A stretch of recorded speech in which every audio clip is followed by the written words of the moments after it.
So, the CDF method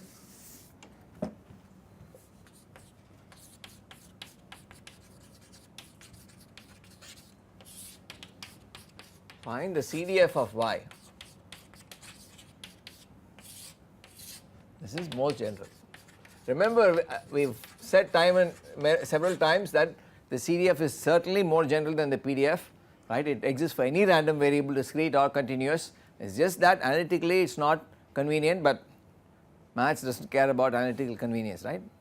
It cares only about what can be written eventually. So, or how well behaved is it. So, this is always a very well behaved function of the argument and bounded between 0 and 1 and so on, and always exists no matter what y you are looking at.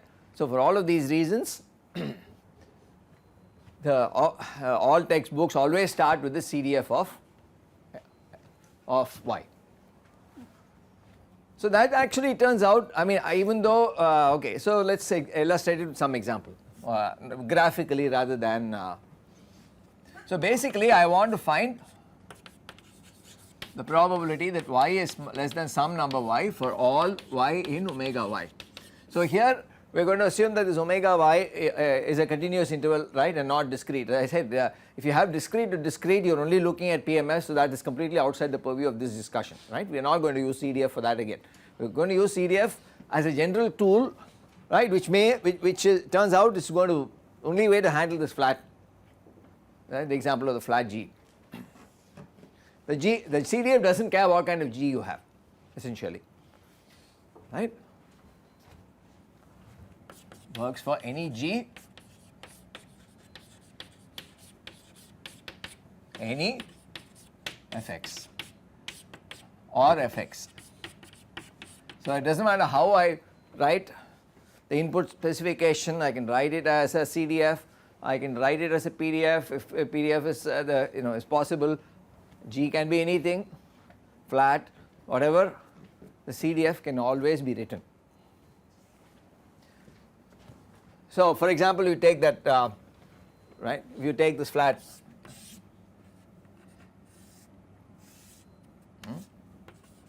take this simple example.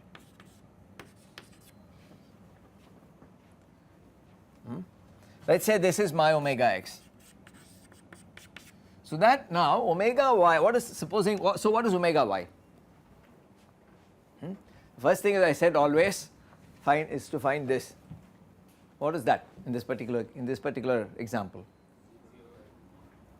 Omega y is clearly you see you go up and down this way and see what interval you are going here. Obviously, you are going only, right, supposing it is x1 to x2, this x1 x2 is not the same as this x1 x2. So, please excuse the reusing of x1 x2, right, keep this separate from this.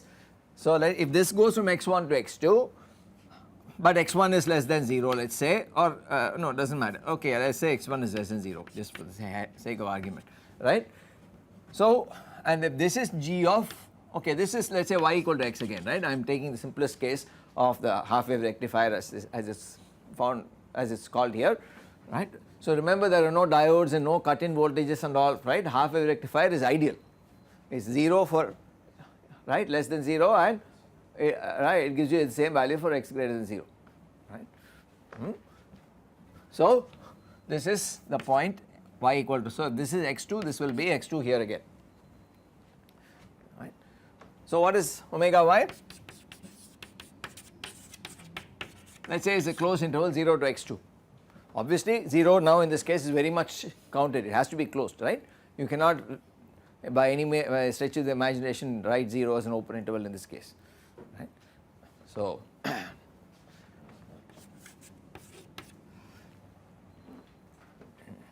so what now? So, this is what we want. So, we pick a y here.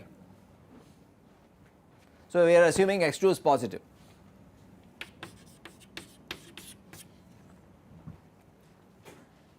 So, for y in the somewhere in between 0 and x2, we are asking for this probability, which is what? This interval only. You can say, well, minus infinity to y, okay, Well, we have to qualify. Actually, the CDF has to be specified for all real numbers y. But in this case, by inspection, you can say that if this small y is less than 0, then obviously this becomes an impossible event and it has 0 probability. That I think doesn't need to be said to, we don't need to harp on that too much. So we only care about, right, the increase, that is the interesting portion of the CDF always occurs for y only in omega y. If this y becomes more than omega y, then again it saturates at 1, it becomes a certain event, right. So we are only interested in this portion where what?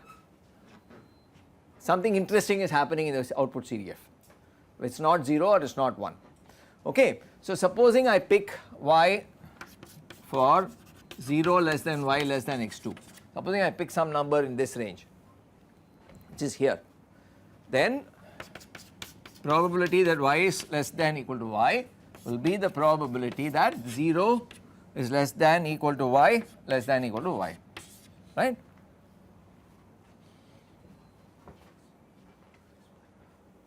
Isn't it? I pick a number y, the probability of this entire finding y in this whole range, which is the CDF, output CDF, is basically the probability of this closed interval. So this has to be done with care now, because okay, actually not that much care. So what range of x is now going to give me, this range, output range of y? Yes. So now this has to be mapped, this range must be mapped to the interval on, right, the x interval, let me call it x interval, equivalent x interval, right. That is, you map it to the interval which your one interval on the x axis is mapping to another interval on the y axis. So that is what you have to, so you have to find the interval on the x axis which maps, or the region of the x axis which maps to this region that you care about. So this is clearly the region, in this case it is the region x1 to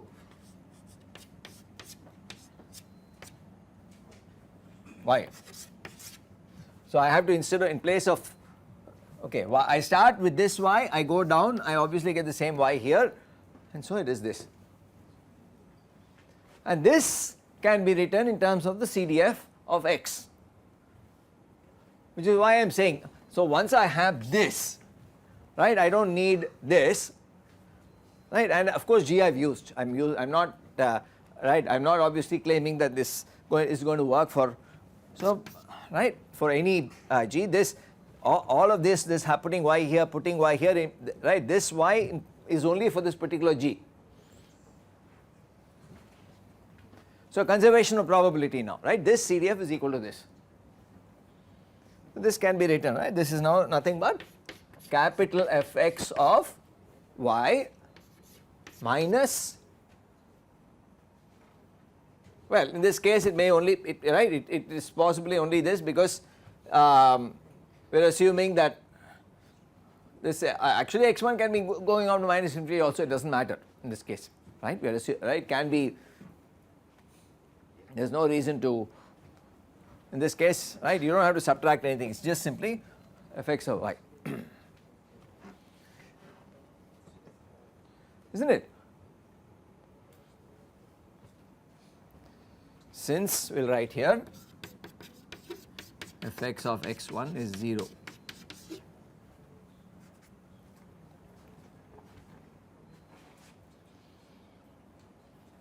Okay, we are assuming, right, that this is the leftmost point of omega x. So, and of course, what is P Fx of, that is, what is P of y equal to 0? This is what? The probability that y is 0 is now the probability, or it is just Fx of what? 0. Note that is a separate point.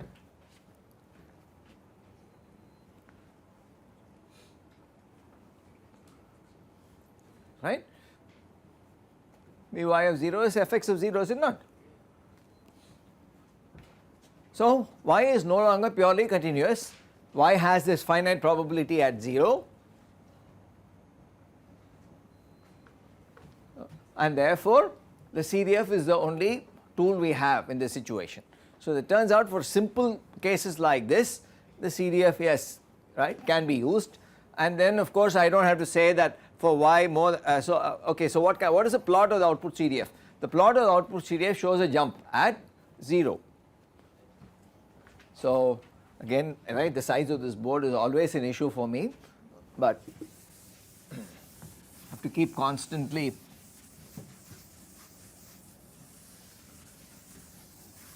erasing and so on, but doesn't matter.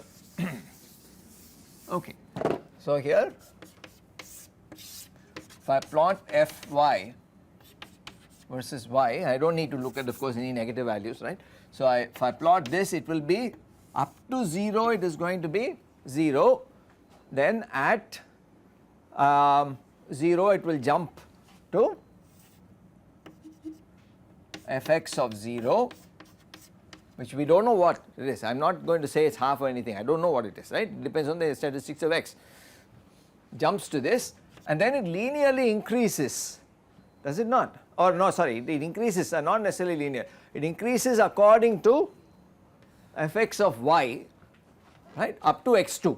So it could be some non-linear increase, whatever, up to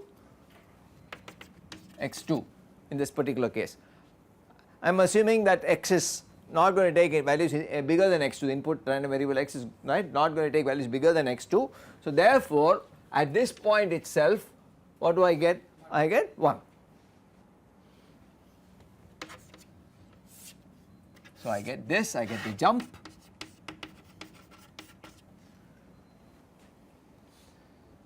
right, this is equal to Fy of 0 also, right, the 0, the CDF always includes the right limit by our definition, right. So therefore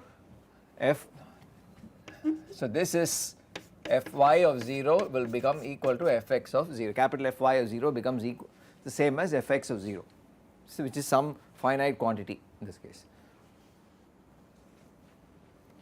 So this is a simple illustration of the CDF technique, which works, as I said,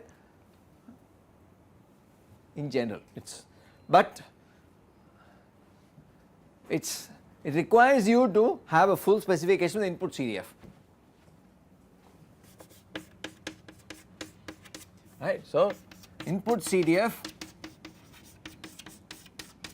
Fx is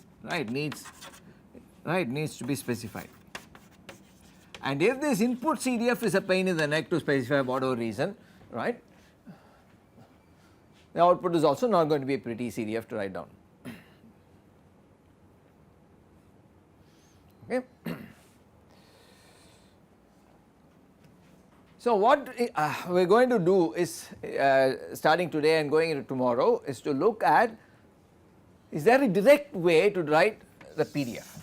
So I am going to assume that you can use this if needed in whatever situation you might find yourself in later on in the future, and I am not going to take any more specific examples of this. But basically, right, remember, to do this you need to look at this number is what you need to find. So you have to map this interval to the x interval, the equivalent x interval. So this technique, CDF technique, maps intervals to intervals and finds it, carries over the probability of one in the interval on x to the probability of the equivalent interval in y. That is all you are doing here. Right. The PDF technique, on the other hand, directly goes for the PDF without worrying about the CDF, and it is widely applicable whenever the input is a well behaved continuous random variable and the function g is also well behaved function, and that is whenever these flat portions are not there.